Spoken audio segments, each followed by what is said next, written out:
Кындыхский термальный источник – уникальный природный комплекс с минеральной водой и целебными грязями. Источник в селе обнаружили случайно. В 1970-х годах советские специалисты искали в этих местах нефть. Но вместо черного золота из недр земли неожиданно забил кипяток. Долгие годы вода просто выливалась на поверхность. И только в 2007 году здесь начали обустраивать оздоровительный комплекс. Сегодня Кындыхский источник – излюбленное место отдыха гостей и жителей республики. На источнике были под струей, Шарко. Грязью измазались. Все хорошо, очень Холодные нравится. бочки были.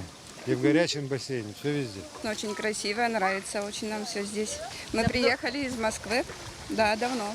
Давно отдыхаете, Да, с 12 июля. Как вам отдых в Абхазии?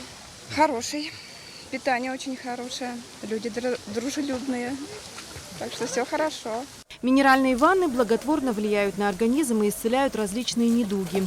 Это в основном болезни опорно-двигательного аппарата и нервной системы. Источники зарождаются глубоко под землей. Вода проходит через слои геологических пород, обогащаясь полезными веществами. Как ощущения? Замечательно. Водичка холодная или теплая? Очень холодная. Это как раз хороший контраст такой. После первого бассейна и вот сюда. Долго остывает. Тут по рекомендации приехали сюда? Нет, туристическое путевка просто сюда попали. Очень замечательно здесь, классно. А это сам источник, гейзер Кындых. Фонтан кипятка бьет прямо из-под земли. Температура воды здесь достигает 100 градусов. Затем вода стекает в резервуар, постепенно охлаждаясь до 45 градусов. Оттуда по желобам подается на площадку для купаний. Не секрет, что вода – лучший природный массажист и применяется в мировой медицине для лечения многих заболеваний. Здесь же находится источник лечебной грязи. Ее состав, как и термальную воду, обогащает сероводород. Мы приехали, получается, из Челябинской области, из города Южноуральска. Как сюда попали на источники? Мы своим ходом добрались на своей машине. Услышали от кого-то по рекомендации, да? Да, нам на городском пляже, получается, подсказали, что посетить обязательно это место. Всей семьей приехали первый раз, очень нравится у вас здесь. Очень хорошая природа, красиво все, впечатлило все. Планируем еще раз посетить. Спасибо гостеприимной Абхазии. Все такие доброжелательные люди, хорошие. В интернете начитаемся, всякое пишут, пугают. Все приедем, не нарадуемся. А приедем такие хорошие, доброжелательные, все подскажут, накормят вкусно. Грязью вот мы первый раз пришли обмазаться.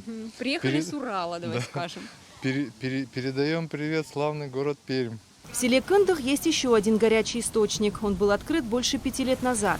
Обустроен комплекс аналогично. Также стекают струи, оборудованы бассейны. Температура воды колеблется от 20 до 40 градусов.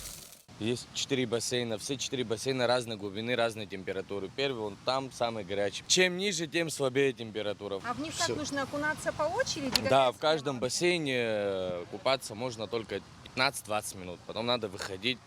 10 минут перерыва, а потом обратно заходить. Место работает с 2014 года официально. Здесь практически ничего не было. Сделано все своими руками. Кындыхские источники – уникальное место. Здесь у людей есть возможность испытать целебные свойства природы.